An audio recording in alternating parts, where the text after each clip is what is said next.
Hello, Father John from St. Ignatius and St. Heliers with you on the 5th Sunday of Easter.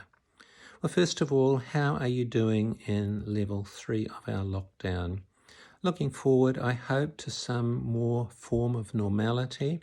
Many people already on that way, others still waiting. And also many people worried about the economy and what lies ahead of us. Those concerns, let's take them now to the readings of today. Listen to those beautiful words. Do not let your hearts be troubled. Trust in God. Trust also in me. There's another line likewise. I am the way and the truth and the life. That may be enough for you to take to your Sunday prayer and just be with those words. That may be enough, and if so, turn off the video now. Now I'm going to just take us through some of the readings, just a few ideas. John's Gospel is beautiful, but we need to read it on two levels.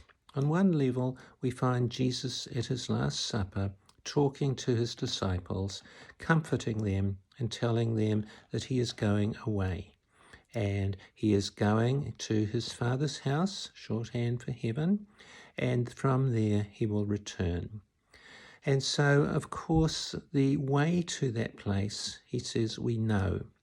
Now, for the disciples, that way has been his journey, their journey with him in his life, going from village to village, celebrating, forgiving, praying, including, and having a great meal at the end of the day. A time of joyous alternate living where everything gets reoriented and a different vision of what life can be. He takes that to the cross, but in faith we also know he takes it to the resurrection. There is hope in the very heart of that Christian vision. There is another level of that, and that is as we listen to that gospel. Jesus has died and is risen and is present amongst us. And there we hear the Jesus whom we cannot see is with us as our way, invites us to, and we know what that way is as we ponder the scriptures and particularly the gospels, the truth, the call to truth in our life and in the way we look upon the world, and the life what Jesus came to bring us, but not us, everyone, to the fullness of life. So that's the message of the gospel, and which trust in God and trust in him, our way, our truth and our life are there for us to reflect upon today.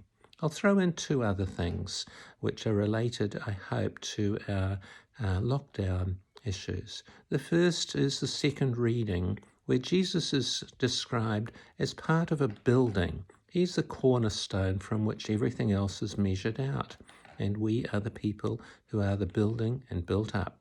It is kind of a call to build ourselves up, and especially our home and our home unit, into a building which is filled with the presence of Christ and the life which the gospel is talking about. That may be enough. The first reading is also interesting. It begins with a bad situation. Widows in the first Christian community are going without food. Sound familiar? In our present situation, the growing number of people who need food, food parcels just to feed their families. This should give us pause to think about Jesus, our way, and our truth and our life.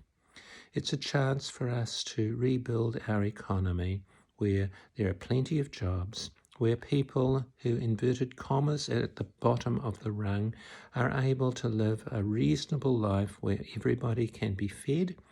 It's an invitation also for us to, as we look going forward, to a simpler life in which consumption is not the major focus, but rather a communal love where we can all share in the abundant riches of this land.